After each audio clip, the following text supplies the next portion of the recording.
Good evening, ladies and gentlemen. It's a pleasure to be here with you tonight and to be able to introduce my friend Gaye Lyn. As a director of an aviation museum, I can tell you that I've dealt with quite a few aviation researchers through the years.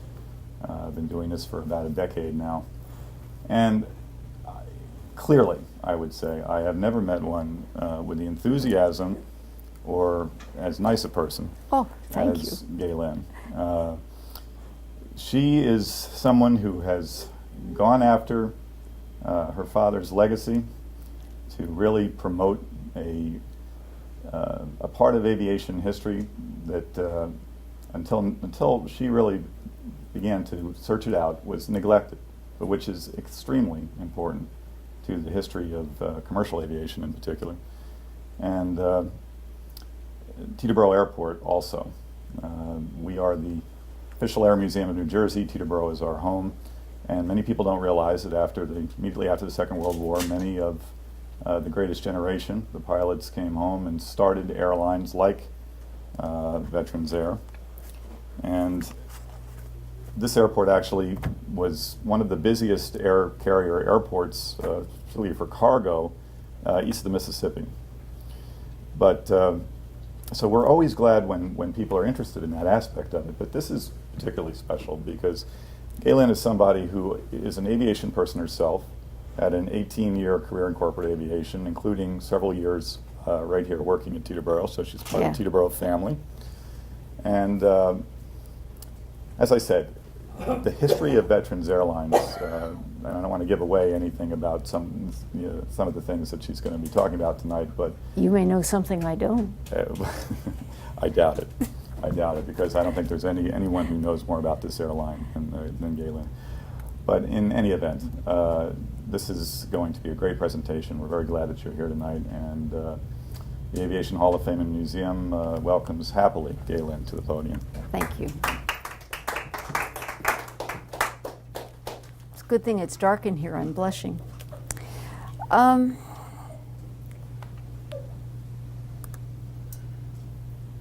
giving you a sneak preview with this slide. This is part of the very nucleus of my dad's airline. Not exactly a ragtag team. I think they all use the same haberdasher. And this is a DC-3 that's loaded with cargo. If you could move the slide a little bit further, you would see my name on the side of the airplane. It's our first DC-3, which was named after me shortly after I was born. More important thing about the picture is there are only a handful of names on all the men in the group, and there weren't any names on it other than my dad when I started, but I still have a ways to go. So it's known as Veterans Air Express and Veterans Airline. It's the same company, a lapel pin that we created. And it was only in existence between July of 1945 and November 46-ish. I'm still working on the ish part. Now you've come a long way, and you're thinking, I've come for an airline that was only in existence for like less than 2 years. They got a lot done in that 2-year period of time. And I had been working on it for about 6 months, and I put this on the website. The duration of the company's existence is of little consequence compared to the accomplishment that it existed at all. Yes, they all brought invaluable aviation experience to the endeavor, but I'm witnessing as well, repeatedly, firsthand, the character and the spirit that they all brought, the real stuff that made Saunie's airline materialize, made his dream materialize. So I want to thank you, Shea, out there in the dark, for inviting me. Michelle, who is the aviation librarian, was very helpful to me up front, and Al Wolf and now Rudy, who helped with the AV part to make it all come together for me. This is Saunie, the DC-3, and that handwriting up there says November 27, 1945, happy birthday, baby, sweetheart, Dad. He was not a pilot at the time. My dad didn't fly in the war. He was a gunnery instructor. But that's a cigar in his hand, and he's pointing to the nameplate because the airplane had just been named. He didn't learn to fly until after the war. My dad was from West Virginia. That rifle that he's leaning on, he learned to shoot with, and I'm pretty sure it's the same one that he taught me to shoot with. And that's Lydia, my mom. They met while he was still in service. He was down in Florida. She's a Jersey girl. Parents lived in Carteret, and they met at the shore, down the shore. He came back and forth a couple of times. They got married while he was still in service, and they spent their honeymoon at the Tyndall Air Force Base down south. And I'll tell you a quick story because I think it's really funny. They stayed in a trailer, and one morning my dad had already gone to the base to work, and mom's still in bed, and the trailer starts to rock. And my mom's got her robe on out the door before she's got it tied, I'm sure. And she runs next door to the next door trailer. They know the people that live there. And the man of the trailer came over to take a look while his wife kind of tried to calm my mom down. And he came back and he's laughing, which I don't think my mom appreciated.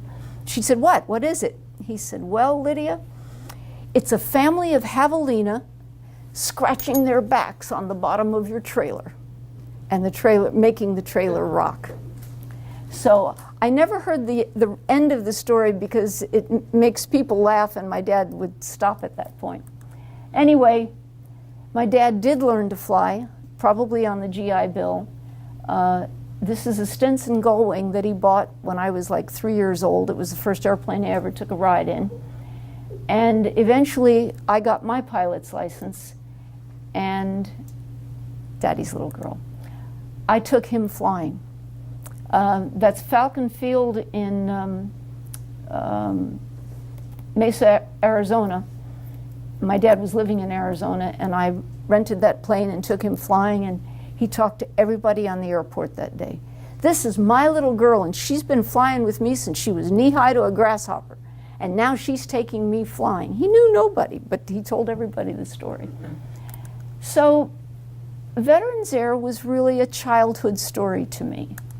Dad's stories and Mom's least favorite subject. I mean, he wasn't there when I was born because he was grounded in Louisville due to bad weather. And he wasn't making any money, and we're a new family. So that was a pretty tough situation.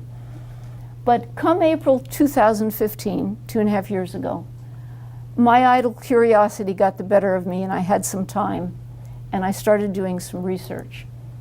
And by July, it had taken on a life of its own. I never expected to find as much material and to find it as fascinating as it was to me. People have asked if I'm going to write a book. The answer is no. I'm not interested in doing that. For one thing, it's too alive to me, and I have no place to put a period to end a book. And I would like to do what I'm doing here, tell the story. So my objective tonight is to do justice to the endeavor in telling you the story. And if you recognize anybody in the pictures and names on the list, all the more fun. So there were 3 elements in my dad's concept. The first one was he was meeting a lot of vets like himself who'd come back from the war, had learned to fly, learned to flight engineer, all kinds of things, turn wrenches, and they needed work. There was also a huge supply of war surplus airplanes. Fortunately, they decided on the DC-3 and 4, which was a smart decision. The third part, I'm not really sure where my dad got the idea, but he felt that there was a market for perishable cargo. And we're going to start with perishable cargo first because it really did launch the airline. He went to Newark, to the produce area of Newark, and he walked into a company called Brenner Produce and introduced himself to the 2 owners, Arthur and Nellie, and told them about his idea. He's 22 years old at this point. And they kind of liked it. And Arthur Brenner called the company's attorney Harvey Stevenson. That's a name that's going to sort of be a thread through part of the story. And within a very short period of time, like less than a week, they started working on articles of incorporation, talking about a board of directors and investors and stock certificates and the whole Megillah. And they then needed the personnel. The returning vets they were able to find through a U.S. employment agency that was helping the vets find employment. And within a fairly short period of time, my dad and Gordon Bellman, who was himself a vet, decorated vet, and who was on the board of directors, they had interviewed 100 veterans who had all said, when you got the airplanes, you're ready to go, we're ready to join you. And the kinds of positions we were looking for made sense. People in the cockpit, people on the ground. And as an afterthought, or maybe after they were doing this for just a short period of time, they needed people, guys, to do the interiors of the airplanes, because to send it to an interior refurbishment was out of their budget. And so those other people in the company redid the interiors on some of the airplanes. So the war surplus DC-3s came from some sort of an agency called RFC, and I think with a helpful nudge from my dad's West Virginia senator, who pulled a couple of strings for them, and they leased the airplanes. They didn't purchase them. You're going to see a YouTube in a little bit that one of our men recorded, and he talks about the fact that we bought them, but we really did lease them. DC-3, the Goonie Bird, twin engine, tail dragger, and the intention was to use it domestically to do the perishables. By this time, the perishables had sort of been defined as dressed turkeys, live Maine lobsters, gladiolas, penicillin, that sort of thing, and passengers between Miami and Newark and Boston and the Cape. The DC-4s were to be used for international. They're four-engine, transoceanic worthy. And the cargo developed itself. We got a contract from the United Nations to fly war surplus, war relief goods to Europe. And it was the United Nations Relief and Rehabilitation Administration. And we, in 1946, made 3 flights to Prague, all with hatching eggs, the fertilized hatching eggs that you saw in the movie. We made 2 flights to Warsaw. For sure Warsaw and maybe Prague, the first time that a commercially owned aircraft had flown behind the Iron Curtain. So we made history while we were doing it. And 1 trip to Athens, all for the United Nations.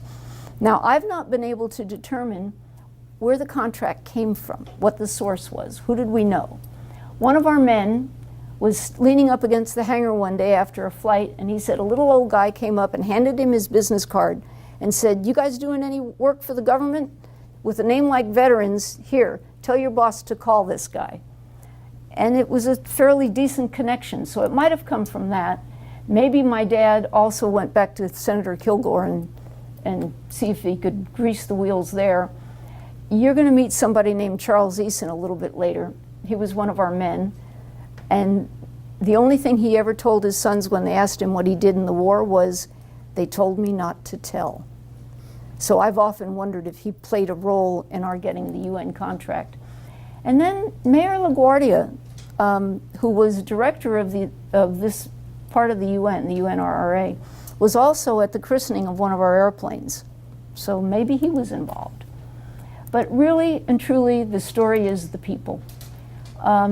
There was a magazine article that listed the first 23 of the men that were involved, and I went to work on that list with the strangest of the sounding names, thinking they would be easier to research.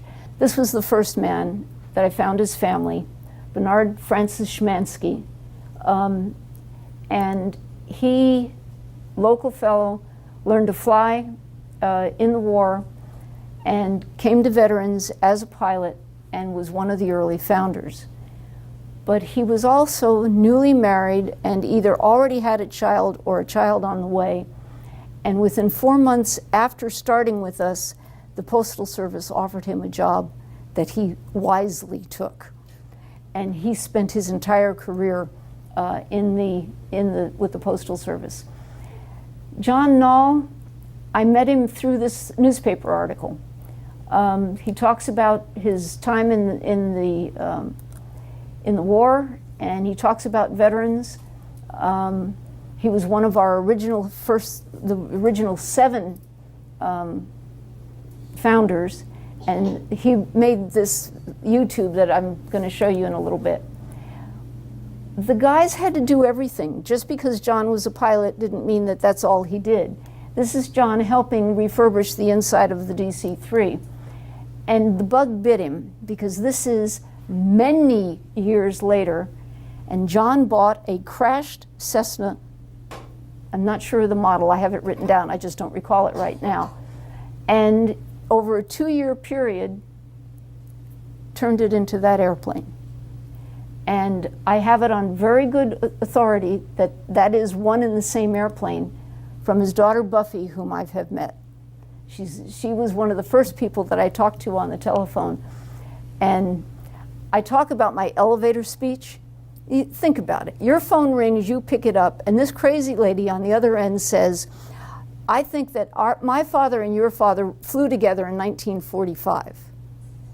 Right, this is 2000 and whatever. And Buffy was very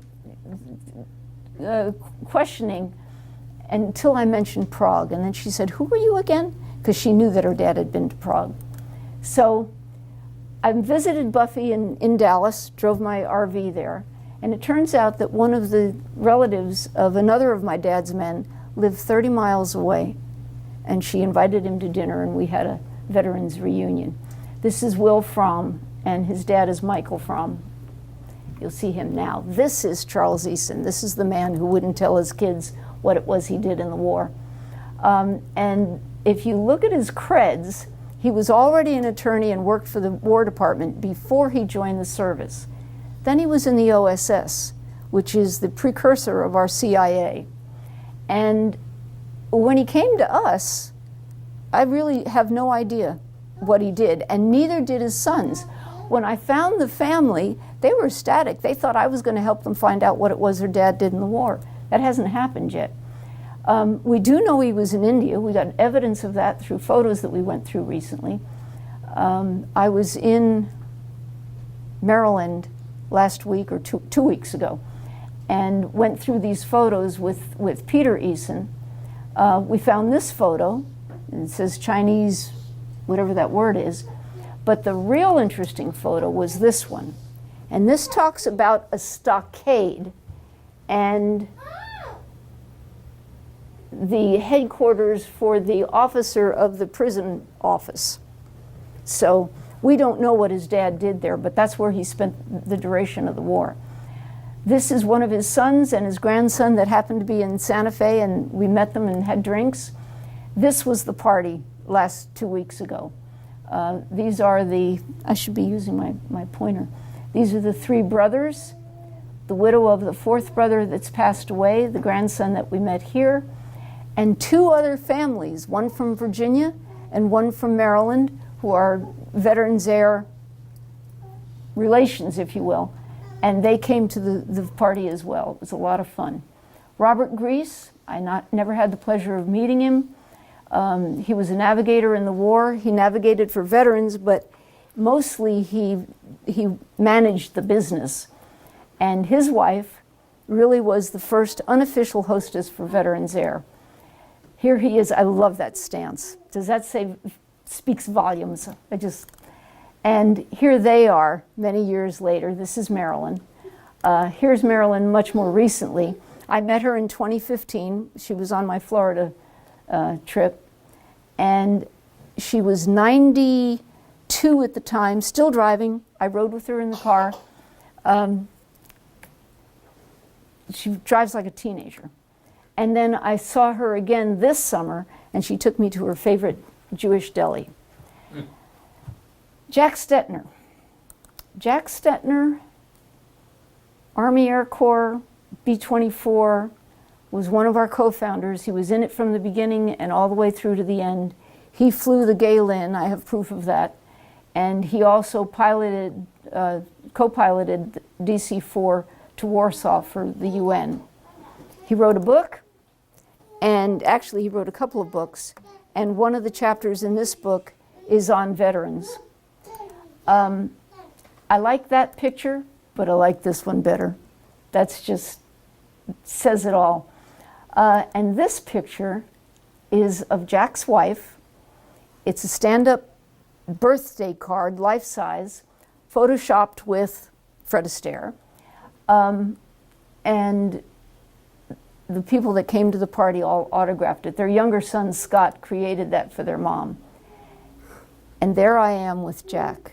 This was the first of my father's men that I met. I can't tell you. I cannot begin to explain what an incredible experience it was. He has since passed away, and my timing was absolutely perfect. This is his wonderful family. Scott and Ellen, who is a Jewish cantor, and her brother Al, who is a docent at the Smithsonian Air and Space Museum hangar, the Hazy Center. He took me on a private tour, on a private docent tour 3 weeks ago. John Greenleaf flew P-51s, was a P-51 instructor, belonged to the New Jersey National Guard, and was part of the Guard while he was with veterans. He didn't fly for us. He flew that bird. Probably sounds like a Harley.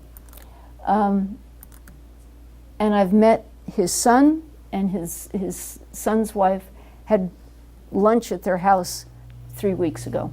They live in Pennsylvania.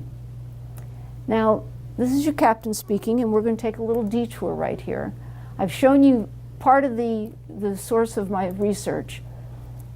This was an invaluable stumble upon. I was looking for this man, Broughton, and I came across what turned out to be a manifest for Veterans Air crews coming back into the country from the UN flights. These three guys, their names are on here. The pictures weren't there, obviously. I've plastered them there. I didn't have their names, but I have found them since. And actually, I just realized this. Each of these men I met in person. These two I did. Him I communicated with. And they've all three since passed away.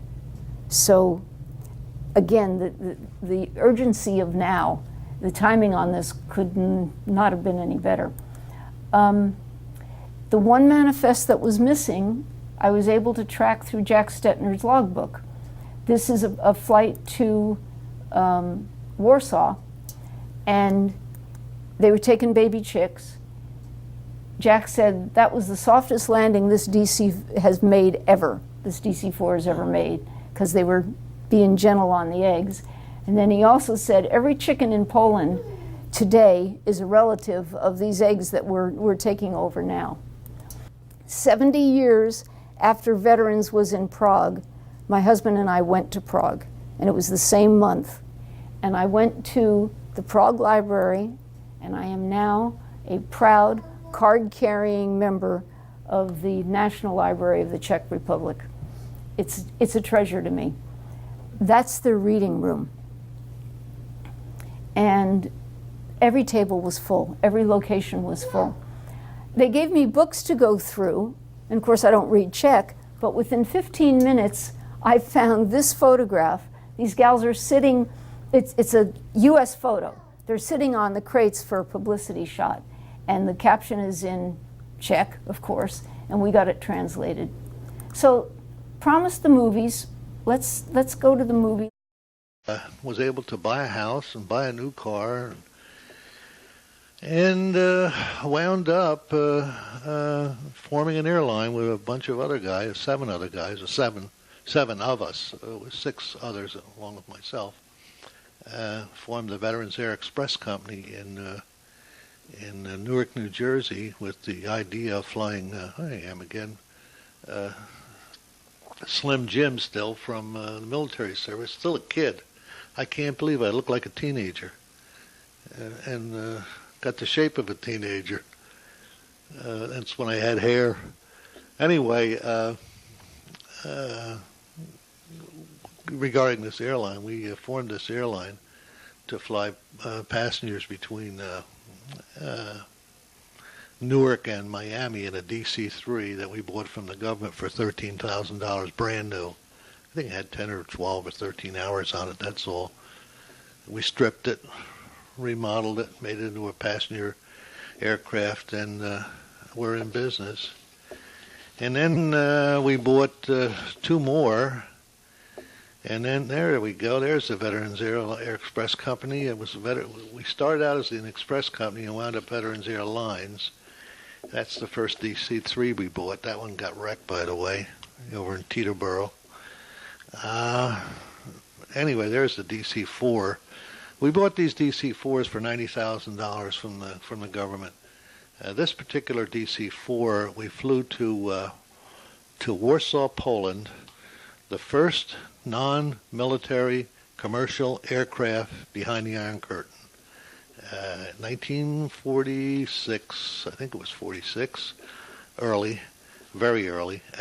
We flew 50,000 hatching eggs into Warsaw, Poland. We flew from this particular airplane from Newark to it was either Toledo or some, I can't remember which city in Ohio, donated 50,000 hatching eggs through a church, which we picked up, flew them to up the northern route, Gander, to the Azores, to Orlyfield in Paris, to Tempelhof, and then at Tempelhof we checked in with the Russians and were escorted by 2 Russian fighters all the way into Warsaw, Poland, where we landed and delivered the hatching eggs to the Polish government. It was really something to sit there with, of course I was familiar with Russian fighters during the war because we used to meet them over targets like Ploesti. And so, it was no big deal, but they sat on our wing. They didn't want us to deviate from the course we had told them we would fly, so they watched us all the way and told us we had a 20-mile corridor to fly, which we flew in along with them. This is prior to taking off. This was a Metropolitan Opera star from New York who christened our airplane for us. This is a big publicity deal in New York because Mayor LaGuardia of New York was involved in this, not in financially, but he was involved in getting us this contract in Washington, along with a senator from West Virginia, Kilgore, I think his name was. Anyway, these are all promotion guys that set this thing up. This woman was Yamilia Novotna, I think.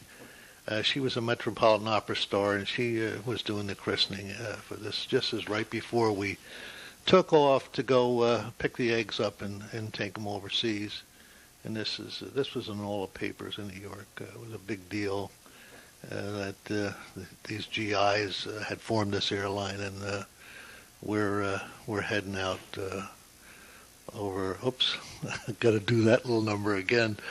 I think we had there we go. Had a big piece of steel on a rope or something for her to hit. Richard Broughton, very high-time pilot. He did 4 of the UN flights, and he was with us the entire time that we were in business. I include this clipping. We had to go to Berlin for permission to go into Warsaw, and Dick said, land at Berlin's Tempelhof. That was the airport. I personally bombed that field out of existence 4 times in 1944. He couldn't believe he was going back. And just 2 years before he had joined us, he was flying the Flying Fortress, which is a 4-motor airplane, and he lost 3 out of the 4 engines and still managed to fly it back to England. and most of the troops, or his crew rather, bailed out. One of them stayed with him. He said, "I'd rather fly with you any day than jump out of this airplane." And they made it home.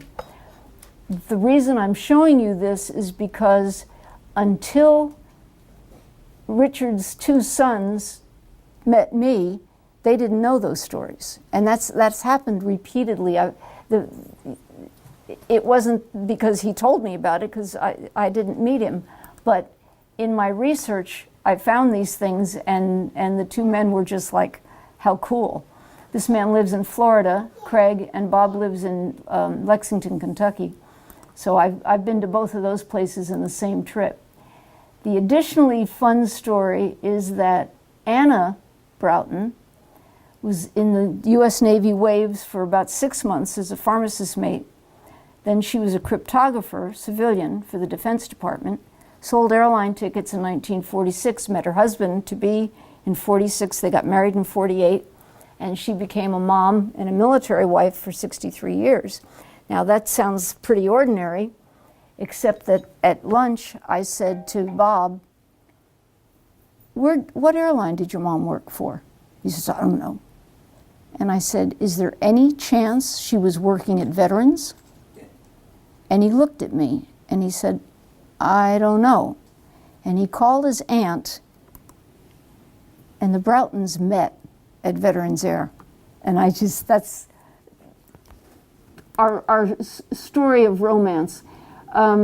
They were stationed in Alaska when the first child was born, and they were living without heat and hot water, and it was quite an experience. And then they went to a more normal life after that. But they are our love story. Thomas Cowart was a farm boy, never got past 7th grade, learned to be, when he got to the service, they thought he'd be probably good at things since he tinkered on tractors and whatnot, and sure enough he became a flight mechanic on the DC-4s. And on the way home from one of the flights, when they got to the Azores, he decided that the number 3 engine of the 4 engines wasn't running so well, so he pulled the engine apart and changed the spark plugs on all of them at night, one night by himself, and adored by his family. And his daughters are Angie and Joy, and we're sisters, don't you know? Another family I've been adopted by, and they're very interesting story. Ed Martz, New Jersey boy, flew B-29s. By the way, he's not the one in the front here. He's the guy tucked in the back. He really didn't like having his pictures taken. And this picture of him was taken when I was sitting across the kitchen table from him. And he had this kind of slow, soft voice, and you really had to pay attention because he had a steel trap memory. And I learned a lot from Ed. That's one of his daughters. He had a insurance agency that he took over from his dad, and now his daughters are running it. And that is his wife, and she's a pistol. I was just at her house 2 days ago. She lives in Long Valley, and we were going to do knitting together. Okay. When I say this one breaks all the eggs, I'm not talking about the eggs on the airplane. William Jakeman's son called me today, and he had just opened a box of stuff that belonged to his dad. I had no idea what his dad looked like until this afternoon. This is William Jakeman here, and he's on one of the UN flights. I barely got his stats together. He actually had quite a military career. But this picture, which I also have seen today for the first time, there are at least 3 Veterans Air guys in this picture whose names I've had, who I had no idea what they look like. And now I've got a combination to make. And I also found out that we had a forced landing with the eggs going out of the country in Portland, Maine. So we had just left either Teterboro or Newark, and there was some sort of a mechanical, and they spent many hours there and then took off and continued the trip. That's literally news to me. Robert Chambers, lifelong military professional, went back into the Air Force after he worked for veterans, flew the DC-3s. He was the chief pilot for the DC-3s. There he is talking to Harvey Stevenson, the attorney that I told you about. There's the Gaye Lyn, still looking like a Navy brat or an Army brat, hadn't been painted yet. And there he is with his lovely wife. And there he is with 2 of his 3 sons. They were all in the military, and they were all in the Air Force. They went to the Air Force Academy. So it's quite a family. And this is the son that I met. This is Bruce and his dad some time ago. John Schoss, who I was hoping was going to be here tonight. He lives in Oakland. He found me through the museum. He was trying on his old uniform not too long ago. Still fits him pretty nicely. There he is today wearing a Veterans Air cap because I gave it to him. And he's got great stories. He's fun. Michael Fromm, this is the last of the men that I'm introducing, and this is a story too. I keep saying that, but it's all I can think to.